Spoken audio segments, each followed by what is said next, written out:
तर हे इकडे मी तांदूळ आणि हरभऱ्याची डाळ भिजत घातलेली। तर 2 ग्लास असे मोठे तांदूळ भरून 2 ग्लास भरून तांदूळ घेतले होते आणि अर्धा ग्लास हरभऱ्याची डाळ आणि इकडे घेतली होती मी उडदाची डाळ अर्धा ग्लास। तर हे एकदम बारीक असं मी मिक्स करून घेणार आहे आणि ही डाळ माझी घरची असल्यामुळं काळी आहे। तर हे ना स्वच्छ धुवून हे वरचे टरफल सर्व मी काढून घेणार आहे आणि एकदम बारीक अशी मिक्सरमधून काढून वाटून घेणार आहे मी। तर डाळ आणि हरभऱ्याची डाळ आणि तांदूळ हे मिक्स भिजू घातले होते मी। तर एकदम बारीक अशी मी मिक्सरमधून वाटून घेते आणि वाटून घेतल्यानंतर दाखवते। तर हे ना मी 8 तास भिजत घातलेले सकाळी। तर आता रात्री मी 8 तासानंतर मिक्सरमधून वाटून घेते।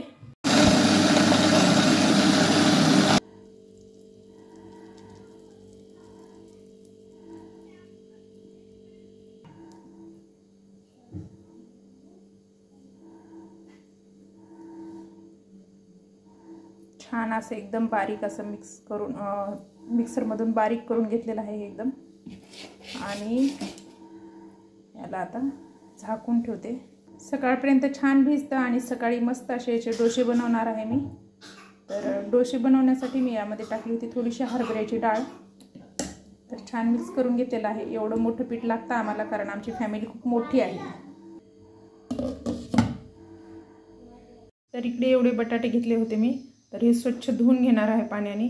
तर याला कोंब आले होते कारण हे ना 2-4 जे होते का हे 2च आहेत वाटतं।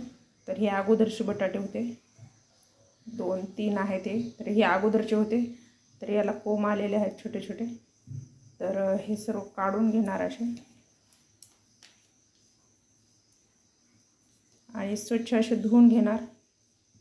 धुवून घेतल्यानंतर एकाचे 2 भाग करून घेणार आणि कुकरमध्ये शिजायला टाकणार। इकडे बघा धुवून शिजण्यासाठी ठेवले होते मी। तर असे एकाचे 2 काप केले होते दाखवते कारण लवकर बटाटे शिजतील। आता हे झाकण लावून घेते मी आणि मस्त 3 ते 4 शिट्ट्या होईपर्यंत छान असं शिजून घेते। तर इकडे कुकरला झाकण लावून घेतलेलं आहे। तर छान अशा 3 ते 4 शिट्ट्या होऊ देते। तर इकडे छान अशा 4 शिट्ट्या झालेल्या आहेत। मी गॅस बंद केलेला आहे। तर बघा इकडे मी तोपर्यंत ना साहित्य कट करून घेतलं। 7 ते 8 हिरव्या मिरच्या घेतल्या कट करून, थोडासा कढीपत्ता घेतला आणि 2 कांदे मोठे 2 कांदे घेतले आणि 5 ते 6 लसणाच्या पाकळ्या घेतल्या। त्या अशा मोठ्याच कुटून घेतल्या, जास्त बारीक नाही केल्या। तर लसणाच्या कुड्या पण टाकू शकता तुम्ही, पण मी ना थोडंसं कुटूनच घेतलं। कुकर थंड झालेला आहे तोपर्यंत मी काढून घेते आणि बटाट्याची साल पूर्ण काढून बारीक कट करून घेते। छान बटाटे बारीक कट करून घेतलेले आहेत आणि आता इकडे फोडणीसाठी तेल घातलेलं आहे थोडंसं आणि कढई गरम करण्यासाठी ठेवलेली आहे। सर्वात पहिले मी थोडीशी मोहरी घातलेली आहे। त्यानंतर थोडेसे जिरे घातलेले आहेत आणि आता घालणार आहे कढीपत्ता।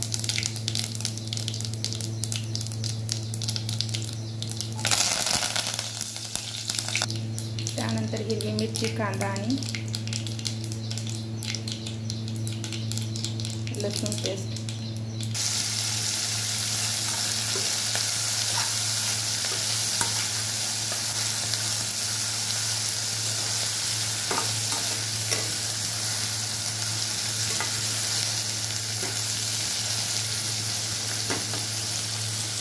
कढीपत्ता पूर्ण कडक होऊ दिला कारण त्याच्यातला फ्लेवर पूर्ण भाजीमध्ये उतरतो। कांद्यामध्ये थोडंसं मीठ घातल्यानंतर सॉफ्ट होतं आणि लगेच थोडीशी हळद घालणार आहे।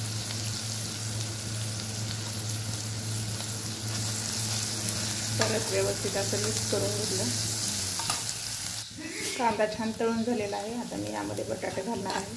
तर मला एका हाताने घालता येत नाही, हे बटाटे घातल्यानंतर दाखवते। तर छान यामध्ये मीठ टाकून सर्व व्यवस्थित असं मिक्स करून घेतलेलं आहे। 5 मिनिटं वाफेवर झाकून ठेवते। तर छान भाजी वाफळलेली आहे. आता मी काढून बघते. वाव, तर मस्त असा सुगंध सुटलेला आहे भाजीचा सर्व रूममध्ये. तर बघा, आता मी चटणी करून घेते. चटणीसाठी ना मी खोबरं आणि शेंगदाणे भिजत घातलेले.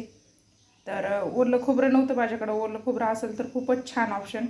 आपण ऑप्शनमध्ये जर नसेल तर मग हे वाळलेलं खोबरं जे आहे ते भाजीला वापरतो आपण, ते थोडंसं भिजत घातलेलं शेंगदाणे आणि खोबरं. तर हे मी बारीक मिक्सरमधून वाटून घेते.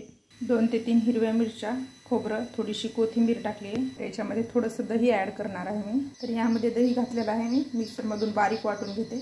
तर बघा, हे बारीक असं वाटून घेतलेलं आहे मी. तर याला फोडणी घालणार आहे.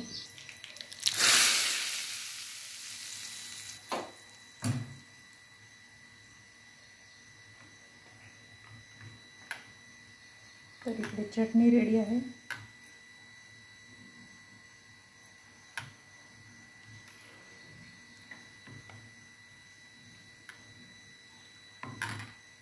थोडंसं चवीनुसार मीठ.